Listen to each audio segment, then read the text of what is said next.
Did you know that one of John Hayes Hammond Jr.'s mentors was none other than Alexander Graham Bell, the inventor of the telephone? Hailing from Scotland, Bell grew up in an environment which provided fertile ground for his later fame. The study of speech, elocution, was something of a family business, and both his mother and wife were deaf. This led to his own study on speech and hearing, which culminated in his invention of the telephone. One of history's most significant scientists, to summarize Bell's life and career is beyond the scope of this video. Of relevance to his association with Hammond, Bell traveled to Boston in 1871 to assist in training instructors at what is known today as the Horace Mann School for the Deaf.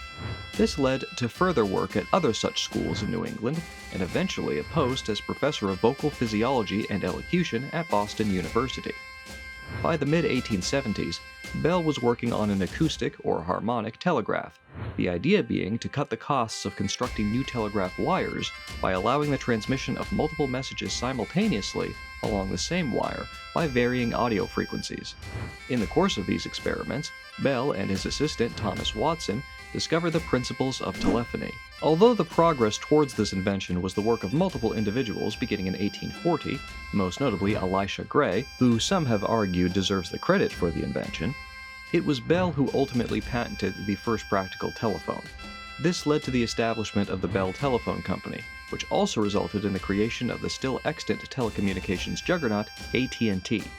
John Hayes Hammond Jr. met Bell during his studies at the Sheffield School of Science at Yale, which he attended from 1906 to 1910. Bell took young Hammond under his wing, and the two established a friendship that would last until Bell's death in 1922. The elder inventor gave Hammond some practical career advice: work at night.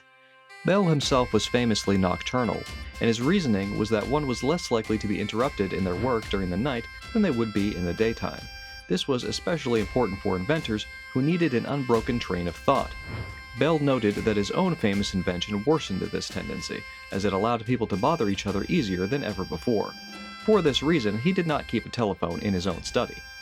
Hammond followed Bell's ironic advice, and it worked out well for him, as he filed 437 U.S. patents in his lifetime.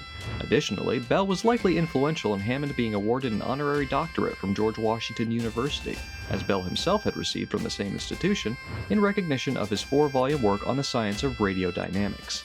We hope you enjoyed this video, but there's a lot more to explore about John Hayes Hammond Jr., his inventions, and his collection of art and artifacts.